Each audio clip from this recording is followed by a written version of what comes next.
मेरे आदरणीय बुजुर्ग भाई, माताएं, बहनें, मंच पर उपस्थित हमारे नकुड़ विधानसभा के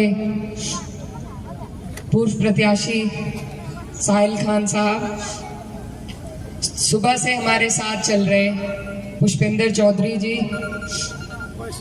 हमारे बीच में मेरे मामा मज़ाहिर राना साहब और धर्मवीर खटाना जी,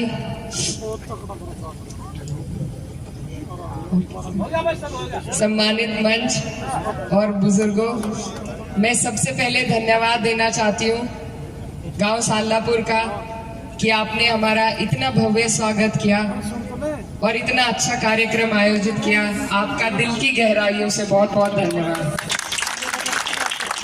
और सबसे अहम, मैं अपने भाई अनुज भाई और अभिषेक भाई और अंकुश भाई और जितने भी इनके साथी हैं सभी का धन्यवाद देना चाहती हूँ। इन्होंने जो मेहनत की है इस प्रोग्राम के लिए, और जब भी मैं यहाँ आती हूँ नकुड़ क्षेत्र में तो मुझे हमेशा भाइयों की तरह प्यार देने वाले मेरे तीनों भाई, आपका बहुत बहुत शुक्रिया।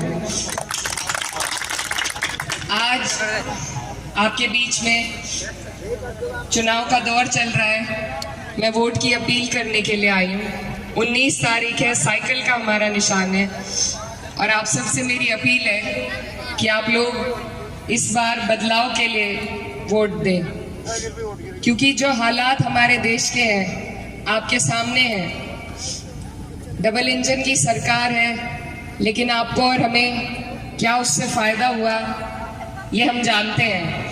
हमारा क्षेत्र अभागा रहा है, यहाँ कोई लाभ डबल इंजन का नहीं पहुंच पाया, और ये जो सरकार है बार बार उदाहरण देकर दिखा चुकी है कि ना ये गरीबों की सरकार है, न मजदूरों की, न किसान हित की, न छोटे व्यापारी की, ये सिर्फ उद्योगपतियों की सरकार है।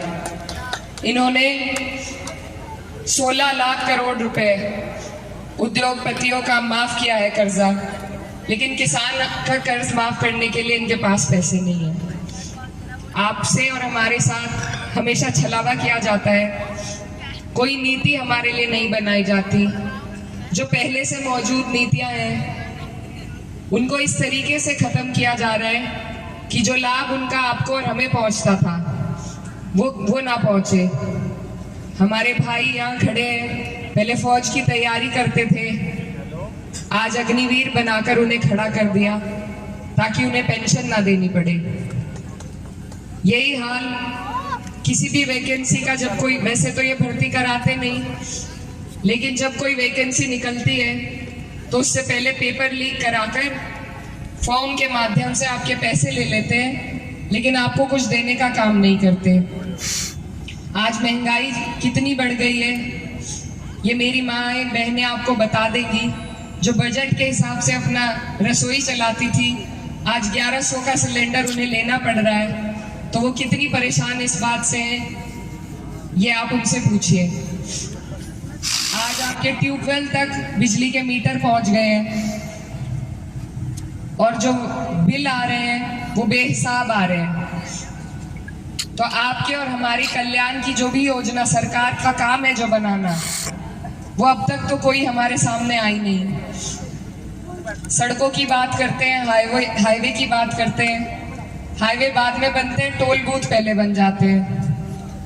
और उन हाईवे बनाने के लिए भी आप और हम जब गाड़ी खरीदते हैं तो लाखों का रोड टैक्स भरते हैं। तो ये जो सारी बातें हैं, कानून व्यवस्था की ये बात करते हैं, महिलाओं का किस तरह शोषण इस सरकार में हुआ है, चाहे मणिपुर की घटना हो, चाहे हमारी महिला पहलवानों के साथ जिस तरीके से दुर्व्यवहार हुआ, या हाथरस की घटना हो, ये सब आपके सामने है।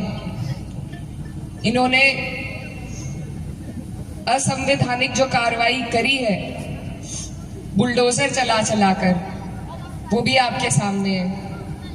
तो ये जो सारी बातें हैं, ये जो सारी समस्याएं हैं, ये हमें याद रखनी है जिस दिन हम वोट डालने जाएंगे, क्योंकि यही मौका है हमारे किसान भाई यहाँ पर बैठे हैं। हमारे जिले में शामली में 3 महीने तक किसानों का धरना चला अपनी पेमेंट के लिए, लेकिन भुगतान आज तक बकाया है। तो ये ऐसे लोग हैं जो हमारा पैसा भी हमें देने के लिए हमें महीनों महीनों परेशान करते हैं, तरसाते हैं। धरने देकर हमने आपने देख लिया, कोई सुनवाई किसी की नहीं है। अब अगर कोई माध्यम हमारे पास बचा है तो वो वोट का माध्यम है। इसीलिए मेरी आप सबसे मेरा यही निवेदन है कि आप लोग अपने वोट का इस्तेमाल बदलाव के लिए करें, क्योंकि जब व्यवस्था इतनी बिगड़ जाती है तो उसमें सुधार लाने के लिए बदलाव जरूरी है, और बदलाव का माध्यम वोट है। यहाँ पर हमारे सर्व समाज उपस्थित है, और आप लोग जिस तरीके से यहाँ पर बैठे हैं, जिस भाईचारे के साथ आप बैठे हैं, यही भाईचारा आपको और हमें बनाकर रखना है। तभी हम किसी पार्टी से, किसी नेता से कोई काम ले पाएंगे, क्योंकि इनका काम है हमें आपस में भिड़ाना, कभी धर्म के नाम पर, कभी जातियों के नाम पर, ताकि हम आपस में उलझे रहें और काम की बात इनसे ना पूछ सकें। तो ये जो आपने खूबसूरत यहाँ पर गुलदस्ता सर्व समाज का बनाया है, इसको इसी तरीके से बरकरार रखें। और यहाँ पर हमारा कश्यप समाज भी मौजूद है। आप सबको मैं यही कहना चाहती हूँ कि आप लोग अगर बीजेपी का साथ छोड़ दें तो मुझे नहीं लगता कहीं भी वो जीत पाएंगे, लेकिन आपका वोट लेकर उन्होंने आपको दिया आज तक कुछ भी नहीं है। हमारे यहाँ अभी एमएलसी का चुनाव था, समाजवादी पार्टी पर केवल 3 सीट थी, जिसमें से 1 सीट हमारे जिले से किरणपाल कश्यप जी को देकर माननीय अखिलेश यादव जी ने आपके समाज को सम्मान देने का काम किया है। भाजपा के पास 10 सीटें थी, 10 में से अगर 1 भी उन्होंने कश्यप समाज को दी हो तो आप सब उन्हें वोट दे देना। ये लोग सिर्फ हमारे वोट को लेना चाहते हैं, हमारा साझा ये किसी ताकत में, सरकार में नहीं रखना चाहते। इसी तरीके से सैनी समाज को माननीय अखिलेश यादव जी ने 5 लोकसभा के टिकट दिए हैं, और यहाँ पर हमारा एससी समाज भी मौजूद है। 1 राज्यसभा 3 में से रामजी लाल सुमन जी को देने का काम किया है। आप सबसे मैं यही कहना चाहती हूँ कि आप अपनी कीमत को समझिए, अपनी अहमियत को समझिए, और जो बाहें फैलाकर आपको सम्मान देने के लिए खड़े हैं उनके साथ जुड़ने का काम कीजिए, उन्हें मजबूती देने का काम कीजिए। आज आपके बीच में हम आपसे वोट की अपील के लिए जरूर आए हैं, लेकिन मैं आपसे ये भी कहना चाहती हूँ कि अगर आपने किसी को अपना वोट बिना मांगे दिया, जैसे पहले हो चुका है, तो फिर आपकी वोट की कदर कभी नहीं होगी, ना आपके काम की कदर होगी। जहां आपके वोट की कदर है, जहां आपके काम की कदर है, आप वहां पर जुड़ने का काम कीजिए।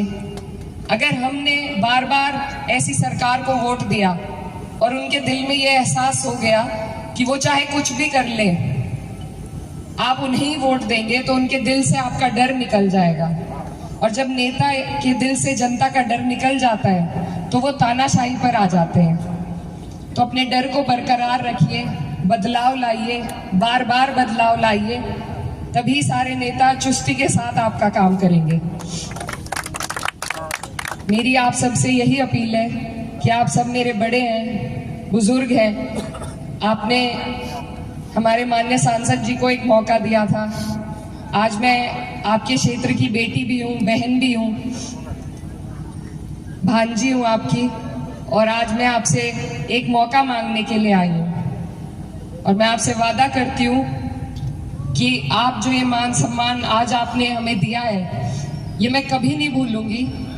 और आपके लिए हमेशा, जैसे आज आपके बीच आई हूँ और जैसे आज आप मेरे लिए खड़े हैं, उसी तरीके से, उसी मजबूती के साथ आपकी हर लड़ाई लड़ने का काम करूँगी, चाहे सड़क पे हो, चाहे सदन में हो। इस चुनाव में, ये चुनाव इतना बड़ा है कि इसको संभालने के लिए मुझे आपके आशीर्वाद की, आपके साथ की, आपके समर्थन की ज़रूरत है। तो आपसे मेरी यही गुजारिश है कि आप लोग इस चुनाव में बदलाव के लिए वोट करें, इंडिया गठबंधन को मजबूती देने के लिए वोट करें और आने वाली 19 तारीख को साइकिल का निशान दबाकर मुझे अपना आशीर्वाद देने का काम करें। अपनी बात खत्म करना चाहती हूँ एक पंक्ति के साथ। हो गई है पीर पर्वत सी पिघलनी चाहिए, हो गई है पीर पर्वत सी पिघलनी चाहिए, अब इस हिमालय से कोई गंगा निकलनी चाहिए। सिर्फ हंगामा खड़ा करना मेरा मकसद नहीं, मेरी शर्त है कि ये सूरत बदलनी चाहिए। चौधरी